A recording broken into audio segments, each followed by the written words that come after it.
Okay, thank you so much. Make some noise for this table. You're so much going on this. You guys. You guys look like at the back. You guys. Yeah. You introduce yourself like the superstars. Why are you sitting all you guys? We have single people over this side. We get to see this guy in the dark alone.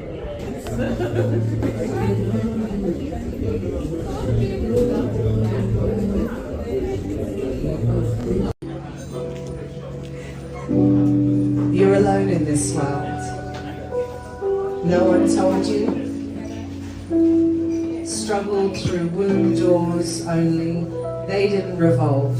And you didn't evolve quickly enough to dive back in and breathe underwater. The ocean emptied in a second, and you were turned out. And so I'll take us back to where my grief, I think, started, which was a poem to my dad when he passed away. It's called Our Fathers. Our fathers, who art in heaven, I will always keep your name. I will inherit your pain. Your kingdom came and went. Your will was bound and sent. The sins you committed, my heart has forgiven, as my sins are now brought to balance. See me clearly, and we will walk histories together. Lead me into your legacy. Deliver me from our generations of burden, and your throne will never sit empty. Your legacy will be met, and your ancestral will be done.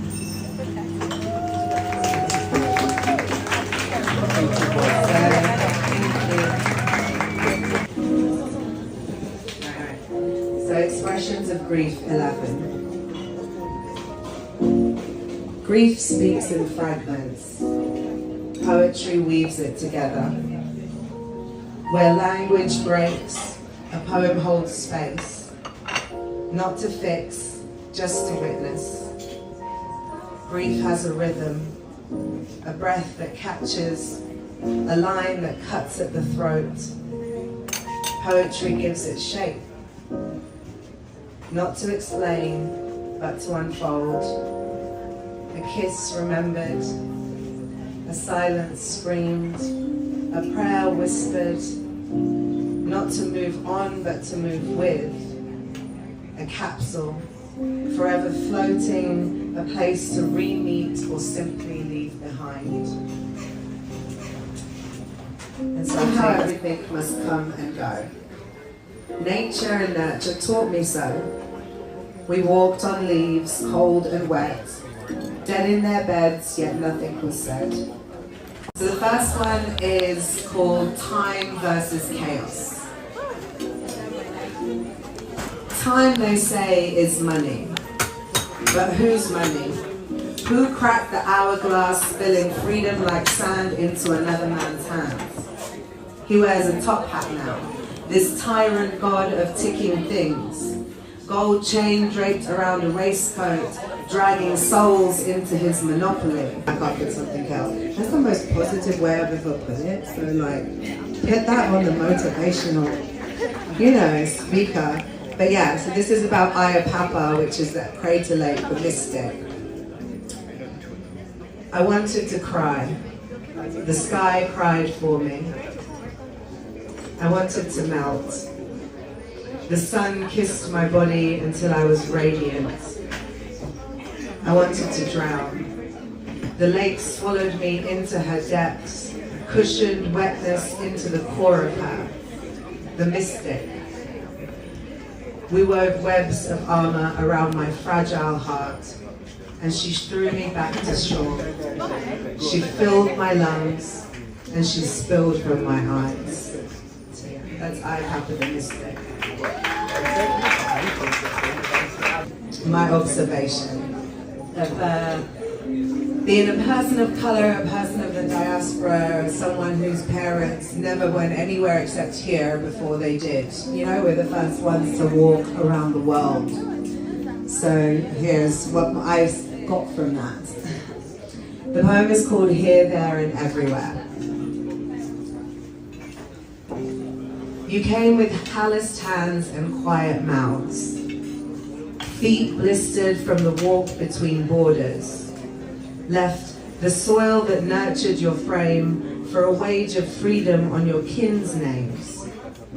You became the echoes in corridors, cleaning walls built to silence your voices.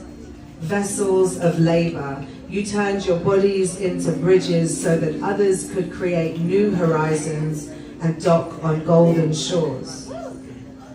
You gave your backs to factories, your breath to machines, your knees to the floor, clutching rosaries made to make our dreams, forever exhausting your own ability to succeed.